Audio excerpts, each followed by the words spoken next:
자, 안녕하십니까. 박농진입니다. 안녕하세요? 안녕하신가? 안 같아요. 자, 유형평 시험지입니다. 그 ETCC를 들으시려면 유형평 시험지가 있어야 되는데요. 제가 유형평 전날이 이거 대회비인데 누랑지 이투스 회식이었어요. 그죠? 전날이. 회식이 끝나고 그 다음날 아침, 시험 보는 날 아침에 제가 한 10시쯤에 출근했어요. 출근해갖고 시험지를 딱 봤어요. 시험지를 봤는데 거기에 이제 국어 선생님들도 몇 분 계셨어요. 국어 선생님들 몇 분 계셔갖고 내기를 하자고 했어요. 무슨 내기였냐? 등급컷이 몇 점일까? 라는 내기였어요. 그 한번 풀어봤어요. 풀어보고 저랑 같이 카톡으로 이렇게 같이 했던 선생님들도 계세요. 왜냐면 지동반에 선생님도 계시고 그래서 시험 어떻게 나온 것 같냐? 어렵냐 안 어렵냐 뭐 이런 얘기를 하다가요. 그럼 내기를 하자. 거기서 또 내기가 나왔어요. 등급컷을 얘기했어요. 그리고 빨리 풀어봤어요. 딱 풀어봤는데 풀고 나서 딱 저는 몇 점을 예상했냐면 94. 93에서 94. 어떤 선생님은 96도 나왔어요. 심지어 어떤 선생님은 98까지 나왔어요. 너무 쉽다. 너무 쉽다. 라는 얘기가 나왔어요. 그리고 딱 6시가 됐는데 결과가 다 발표 났죠. 88. 이게 웬일일까? 그리고 시험지를 다시 한번 쭉 한번 훑어봤어요. 해설 강의하기 전에. 훑어봤는데 88이 맞구나라는 생각이 들었어요. 왜냐하면 오답률이 1위 문제들이 다 3점짜리예요.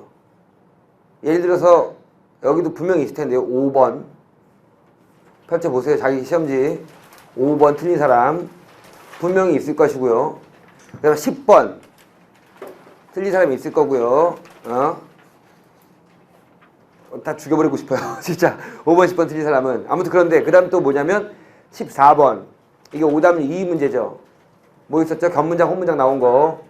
그렇죠? 그 다음에 23번 통화정책 나온 것들 질문 있죠? 오케이. 물론 이건 이해해요. 이건 조금 어려웠어요. 그래서 그나마 문제다운 문제라고 저는 생각해요. 그 다음 프로토콜 지문에서 28번 이쪽인가요? 그렇죠? 수영도 나온 다음 추론 문제. 그렇죠? 수영도 나온 거 다음 추론 문제. 그 정도가 좀 어려웠고 문학은 그냥 발로 풀어도 풀 수 있었어요. 솔직히 어려운 문제 딱 하나. 23번 어려운 지문 딱 하나. 프로토콜 IP 나오는 거 있죠? 그 지문. 제가 보기엔 나머지 지문들은 작년 수능과 작년 6월과 작년 9월 어떤 걸 비교해도 다 쉬워요. 인정할 거 인정하세요. 무슨 말이냐? 이 시험지 이래요. 어떤 시험지냐면요. 여기 이 친구도 막 분석을 한 것 같은데요. 미안해요. 점수를 안 가지고 안 보고. 자, 이렇게 분석하고 막 화려하게 분석을 해놨는데요. 막 이렇게 분석을 했네요. 화려하게. 분석을 했는데 문제는 뭐냐면 이 시험지는 딱 시험이 딱 끝나고 나서 무슨 느낌이 드냐면 할만한데? 이런 느낌이 들어요. 그리고 채점하면 다 틀리는 문제. 제 말이 뭐 말인지 알겠어요? 한 가지 더. 또 뭐냐면 분석을 했어요. 분석을 해갖고 내가 다시 한번 풀어본 거야. 다시 풀어보면 뭐야? 이거 왜 틀렸지? 이런 문제가 되게 많았다는 거죠. 제 말이 무슨 말인지 알겠어요? 그러니까 뭐냐면 작년 수능 문제나 작년 6월 문제나 9월 문제는 다시 풀어도 모르겠다는 문제가 있었다는 거지. 많았다는 거야. 근데 이번 6월 모평 문제는 다시 풀면 뭐야? 이거 내가 왜 틀렸지? 라는 문제가 많다는 거죠. 제가 주말 동안에 상담을 한 30명 했거든요. 지역학원 애들. 30명에서 느끼면서 걔네한테 똑같이 써준 게 있어요. 20명한테 똑같이 써준 거. 뭐 써줬을까요? 딱 두 글자예요. 꼼꼼. 꼼꼼하지 않아서 틀린 문제들이 너무 많다는 거지. 근데 문제는 꼼꼼하지 않아서 틀린 문제라는 틀릴 거라는 것을 평가원은 알았다는 거야. 가와 나를 바탕으로 하라고 했는데 확인하지 않고 필기도구인데 그쵸? 5번 문제 뭐예요? 필기도구인데 뭐라고 한 거야? 3번 문제 쓴 애들이 그렇게 수두룩하게 많아요. 양념 담은 통. 그러니까 양념 담은 통이라는 게 가에 있었다는 것만 확인하고 넘어가는 거지. 가에서는 분명히 필기도구로 설명했는데 이거 진짜 너무 어처구니 없지 않아? 인간적으로 처절하게 가슴을 치면서 반성해야 되지 않겠어? 10번 문제. 진짜 할 말이 없어요. 4번 선지 쓰는 사람들이 그렇게 수두룩해요. 틀린 사람들. 4번 문제 못 틀렸어요. 무관하다가 틀렸죠. 근데 무관하다 안 봐요. 그냥 훅 지나가는 거지. 자, 봐봐. 되게 재밌는 현상 말씀드릴까요?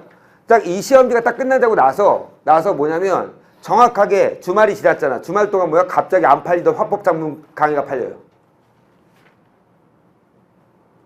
생각 좀 하고 살아. 이게 화법작문 강의를 안 들어서 틀린 거야? 한번 생각해 보세요. 이게 화법작문 강의 안 들어서 틀린 거예요? 그게 아니잖아요. 심지어 이런 거랑 똑같아요. 만약에 수학에서 확통이 어려웠어. 확통이 어려웠는데 그 내가 확통을 틀렸어. 만약 확통을 틀렸다고 쳐봐. 3개 틀렸어, 확통에서. 근데 그 3개가 뭐야? 다 계산 실수야. 오케이? 근데 얘는 뭐냐면 확통이 난 3개 틀렸으니까 난 확통을 못해. 그러니까 확통 강의를 들어야 돼. 이거랑 똑같은 거지. 생각하면서 해, 알았지? 이런 말 하면 이투스 본사에서 다 혼내는 거 아니야? 아무튼 그런데 생각하면서 강의를 선택하고 생각하면서 하라고. 근데 생각하지 않은 이유가 뭘까? 분석을 안 하니까. 전혀 분석을 안 하니까. 딱 반 지났어요. 그죠? 유형평은 딱 수험생활의 반이 지났다는 얘기예요. 반 지날 동안 여러분 뭐 하셨어요, 지금까지? 난 솔직히 진짜 어려웠으면 여러분 위로해주고 그래 괜찮아. 실력을 더 키우면 돼. 라고 말해주려고 했어요. 근데 이 시험지를 보면서 이 정도 점수를 딱 나온 거 보고 이거는 위로해 줄 게 아니고 지랄을 해야 될 것이구나 라는 생각을 했어요. 진짜 내가 23번 문제 틀리는 건 뭐라고 하지 않는다니까요. 그건 실력이 부족한 거예요. 알았죠? 그거는 다시 해서 조건 잘 잡고 보기 대상 문제 열심히 풀어보면서 실력을 키우면 돼. 근데 10번 문제 틀린 애들 나 어쩌라고요 이거. 5번 문제 틀린 애들 솔직히 여기 수두룩하잖아요. 근데 장담하는 눈빛이 다 보여요. 흔들려요. 막 5번 문제, 10번 문제 같은 거 보면. 나는 화법 작문까지는 다 맞았다. 손들어봐. 솔직히 손들어봐. 괜찮아. 화법 작문은 다 맞았다. 별로 없잖아요. 생각보다. 이거 되게 심각한 상태예요. 알았죠? 그만큼 똑바로 안 읽고 똑바로 안 푼다는 거죠. 그럼 잘 봐봐. 근데 제가 만약에 야 민지야 제발 꼼꼼해라 라고 했어요. 알았죠? 문제는 꼼꼼하게 푸는 거야. 그럼 얘가 갑자기 꼼꼼함이 생겨요? 안 생겨요. 그럼 생각을 해야 될 것은 내가 꼼꼼하지 못해서 틀렸어요. 꼼꼼하게 뭐지 틀렸으면 내가 꼼꼼하게 하려면 어떻게 할 것인지에 대한 고민을 해봐야 될 거 아니야. 무슨 장치를 만들어야 될 것인지에 대한 고민을 해봐야 될 거 아니에요. 그 고민해본 다음에 그거에 대한 해결책이 없으면 질문해야지. 선생님 이런 거 꼼꼼하지 않고 이런 거 잠깐만 놓치지 않게 풀려면 어떻게 해야 되나요? 라는 질문이 들어와야 돼요. 근데 대체로 질문이 뭔지 아세요? 유형평 끝나자마자 문법 어려웠잖아요. 물론 어려웠대요. 애들은. 제가 보기엔 어렵지 않았는데. 그쵸? 근데 문법이 어려웠잖아요. 문법 14번 문제가 오답률 2문제예요. 견문장 문제가. 그 다음에 뭐냐면 갑자기 문법이 막 팔려요. 난 좋지. 근데 문제는 되게 초점을 잘 못 잡아요. 문법 강의 들은 애들도 여기 앞에 들었잖아요. 내 문법 강의. 근데 문법 강의 들은 애도 틀렸어요. 이건 뭐냐 이거죠. 이 말 하면 안 되나? 아무튼 뭐냐 이거예요. 생각을 하고 들어갑시다. 봐. 그리고 이제 맨날 질문하는 게 뭐냐면 이 말이에요. 이제 뭐 하지? 저 이제 뭐예요? 무슨 강의 들어야 되나요? 어떤 공부를 해야 되나요? 여기에 대한 대답을 하기 위해서 제가 이 TCC를 갖고 왔습니다. 우선 첫 번째 사설이 길었어요. 자, 모평시험지가 너의 모든 것을 담고 있어요. 여러분 모평시험지가 다 담고 있어요. 됐죠? 만족해요 이번 점수? 만족하지 않아요? 뭐가 문제예요? 선택지에서 많이 낚였다. 함정에 많이 낚였다 이거죠. 자 보세요. 이번 시험에 유형평 너의 모든 걸 담고 있다고 했는데 이번 시험의 가장 큰 특징 6월 모평의 가장 큰 특징 뭐 화법과 작문이 합쳐졌다. 이거 별로 중요하지 않다는 거 느껴지지? 의미 없어요. 알았죠? 화법과 작문이 합쳐졌다. 이것도 의미 없는 거야. 근데 문제는 뭐냐면 딱 두 가지. 1번 자 지문. 자 적지 마. 안 적으셔도 돼요. 지문. 솔직히 봐봐. 문학에서 어려운 점이 있어서 없었어? 없었죠. 솔직히 문학에서는 수특에서 다 나왔어요. 저 솔직히 결빙의 아버지, 오륜가 이런 건 솔직히 안 보고도 풀 수 있었어. 곧바로 2차 독해에도. 그렇죠? 물론 적성이전은 그 부분이 아니기 때문에 읽어야지만 어려운 부분은 아니었어. 그다음 큰 산은 거의 그 부분과 비슷했어. 그렇죠? 그럼 여기서 무조건 뭐야? 시간도 줄이면서 빠르게 정확하게 풀었어야 돼. 그렇죠? 오케이. 자, 보세요. 첫 번째 질문. 수기친. 솔직히 말해봐. 작년 콘크리트 지문보다 어려웠어? 올해 수능 포포카연보다 어려웠어? 라고 말 못할 거야. 풀어본 사람, 분석해본 사람은. 그렇죠? 작년 거보다 훨씬 더 쉬웠어. 틀도 딱딱딱 나왔어. 수기치인 설명. 수기치인이 바탕이 된 이기론 설명. 그쵸? 수양론. 수양론이 수기지. 그 다음 치이는 뭐야? 경세론. 경세론은 뭐야? 법제개혁론. 틀이 딱딱딱딱 드러나. 너무 쉬웠어. 그래서 그 틀 때문에. 오케이? 그리고 곧바로 찾아가서 왔다 갔다 거리면 충분히 풀 수 있어요. 빨리 앉으세요. 아무데나. 자, 보세요. 지문. 지문은 쉬웠어요. 근데 도대체 왜 88점에 결과가 나왔냐 이거야. 뭐였을까요? 바로 이거죠. 함정. 함정 이거예요. 함정을 파놓은 거에 대해서 여러분이 아주 살짝 거기다 일부러 안착하셨죠. 그렇죠? 그럼 봐봐. 다시 한번 얘기하자면 이 함정이라는 것은 결국 뭐 때문에 그랬다? 꼼꼼하지 않아서 그랬다는 거죠. 이것 때문에 점수가 낚인 거야. 낮아진 거야. 100%야 이거는. 그럼 얘를 어떻게 해결할 것인가를 고민해야 되고요. 여러분이 시험지 틀리면서 내가 개념이 부족해서 틀렸는지, 예를 들어서 서술절이 뭐야? 라고 하는데 대답 못했다. 그럼 개념을 모르는 거지. 그렇죠? 근데 서술절이 뭐야? 근데 알아요. 아는데 못 찾아요. 다른 건 찾을 수 있는데 이 문장에서 못 찾았어요. 그럼 내가 왜 못 찾았는지 분석해야지. 맞죠?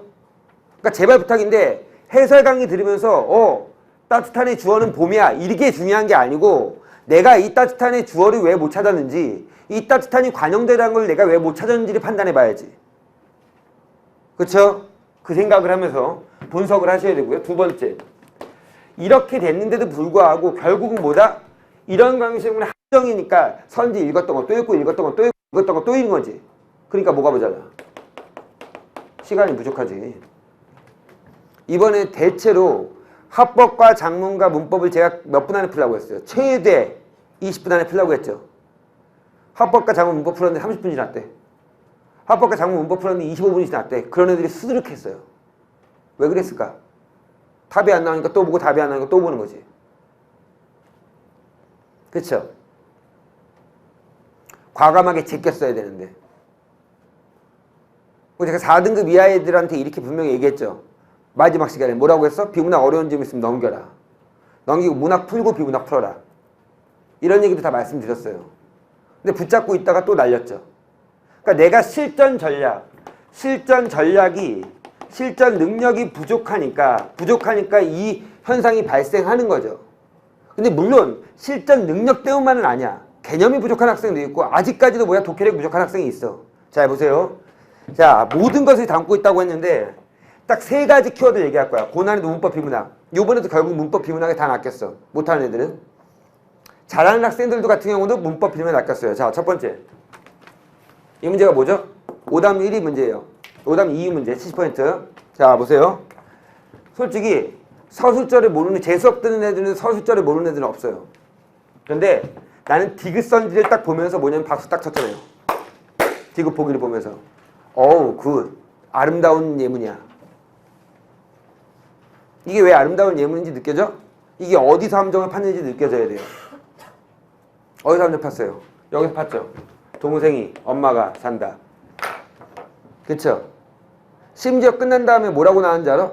아니 주격조사가 붙으면 주어 아니에요? 그래, 주어 맞아요. 아니 방동진 너 서술절은 주어 서술어라고 했잖아. 맞아. 맞죠? 서술절은 주어 서술어예요. 근데 이건 왜 서술절 안 되냐 이거지. 서술절 돼야 안 돼요? 동생이 잔다, 엄마가 잔다야? 잔다의 주어가 엄마가요? 아니죠. 엄마가는 뭐의 주어예요? 모르게의 주어죠. 조금만 한 번만 더 확인했다면 모르게의 주어야. 그럼 답 2번. 제낄 수 있겠지. 그치? 그만큼 꼼꼼히 안 본다는 거예요. 개념을 몰라서 틀리는 게 아니라니까? 그냥 훅 보면서 주어 서술절 제끼는 거지. 그럼 5번까지 다 봤어. 답이 없네? 또 다시 올라가는 거지. 솔직히 니네 시험지 펴봐. 돼 있는지. 이거 안 돼 있다? 선지 스킵 안 돼 있다? 그럼 여러분 제대로 푼 게 아니죠. 내 방동진한테 배워서 푼 게 아니지. 신랄하게 비판해야 돼. 뭔 말인지 알겠어요? 자기 비판이 돼야 된다고요. 그럼 이런 데서 시간을 줄여야 될 거 아니야. 디귿은 서술절 아니야 하고 끝났어야지. 근데 끝까지 다 봤어. 그럼 답이 없네? 미쳐버리는 거지. 그럼 여기서 한 3, 4분 걸리는 거지.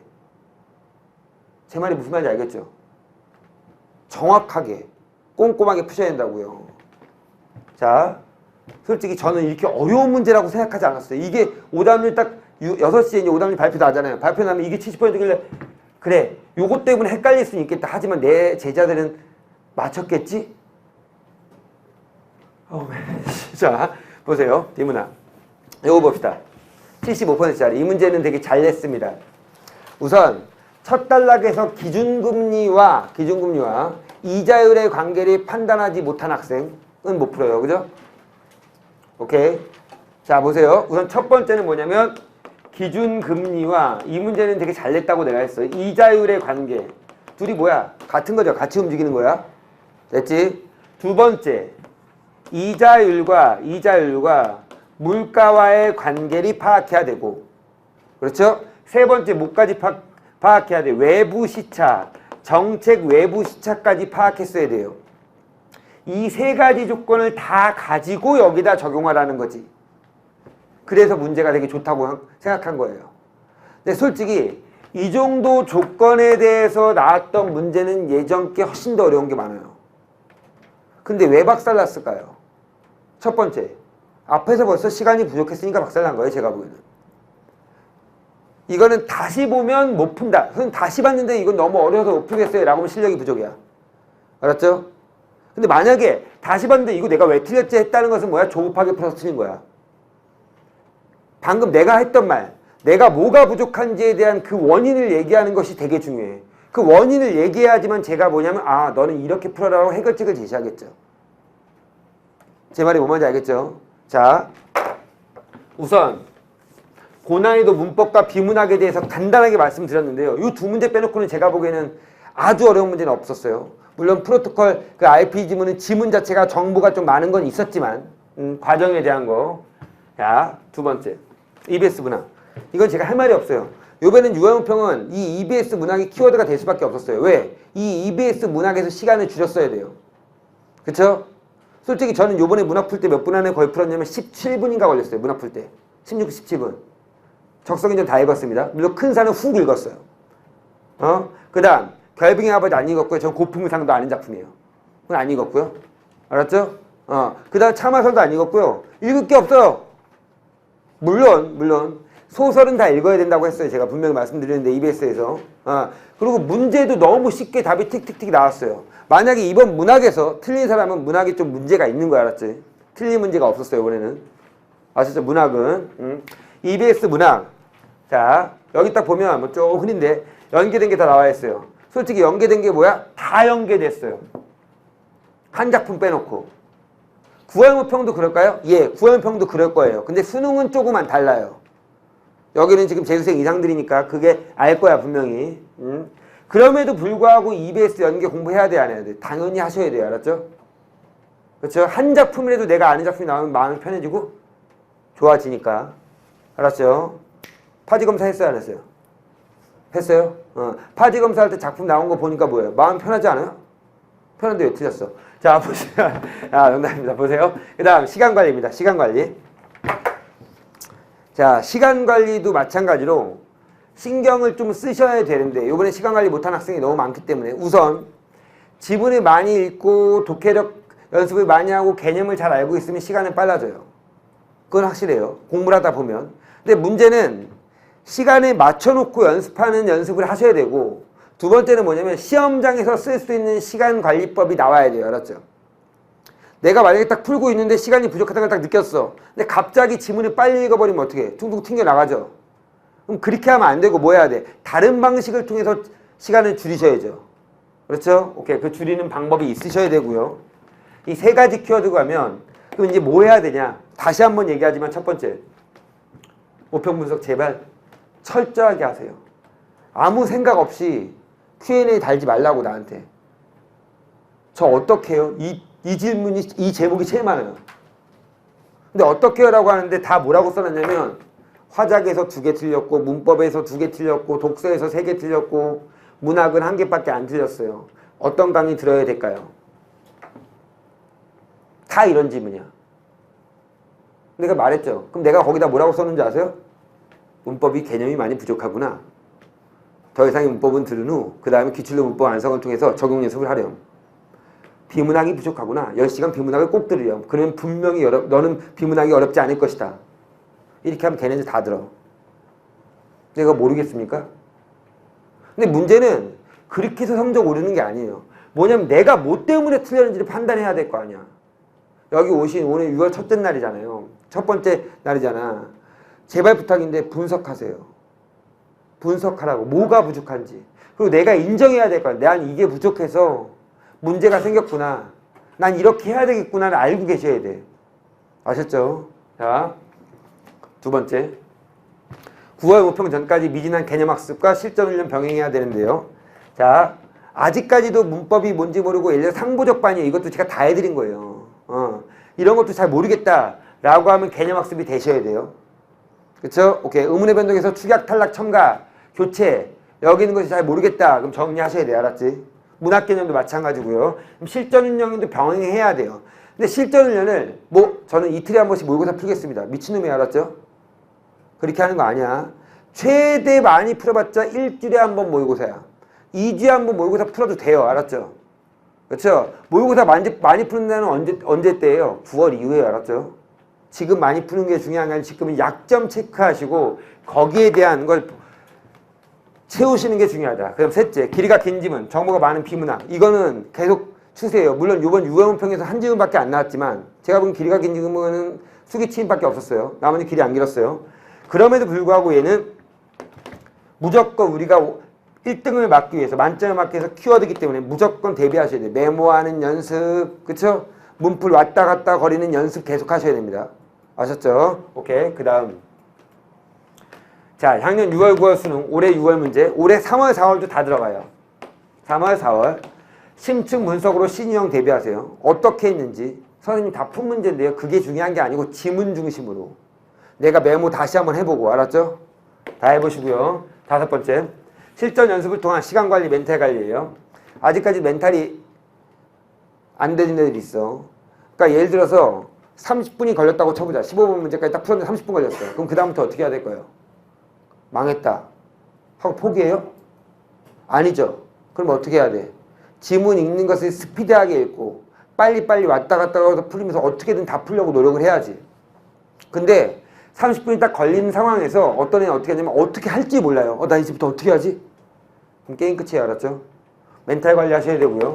시간 관리도 철저하게 모의고사 보면서 선생님 수강생들이 25분 모의고사 보고 하면서 하고요. 자, 철저하게 연습하셔야 돼요. 아직까지 6월 모평은 제가 항상 얘기하지만 제가 우리 아까 조교가 이런 얘기 했어요. 6월 모평, 6월 모평 원래 등급 낮잖아요. 쟤는 아주 쿨해요. 왠지 아세요? 6월 모평 아직까지 애들이 공부가 다 안 돼 있다 이거지. 그렇죠? 그래, 6월 모평 점수는 제가 맨날 얘기지만 이거예요. 끝이 아니라 시작이에요. 이제부터. 자, 보세요. 6월 모평 점수는 생각보다는 중요하지 않아요. 뭐보다? 9월보다. 여기 고3들도 보고 있는 애들이 많을 텐데 6월 점수는 못 보면 그냥 끝이에요. 그걸로. 근데 9월은 못 보면 어떻게 돼요? 수시에서 문제가 생기죠. 수시 상담할 때 9월 모평 시험 갖고 하는 거 아시죠? 경험해봤잖아요. 화면에. 그지? 자, 마찬가지 재수생도 마찬가지예요. 9월이 못 보잖아요. 그럼 심리적 압박이 장난이 아니에요. 오케이? 나머지 딱 몇 개월? 3개월. 3개월 동안 개념학습, 약점 체크, 실전 훈련까지 완벽하게 해놓으세요. 그렇죠? 거기에 출발은 뭐다? 분석이다. 인강학생들도 분석한 다음에 저한테 질문하면 제가 답변 다 해드릴게요. 근데 만약 분석하지 않은 다음에 저 문법 2개 틀렸어요. 이런 식으로 질문하면 전 무조건 분석하고 오라고 할 거예요. 아셨죠? 철저하게 분석하면 분명히 9월에는 그래도 이따위 시험지를 나한테 갖고 오지 않겠지. 알았죠? 그럴 거라고 예상하고 9월 모평에는 좀 더 즐겁게 웃으면서 이렇게 제가 막 화내지 않고 웃으면서 TCC를 찍기를 진심으로 기원합니다. 다음 TCC에서 뵙겠습니다.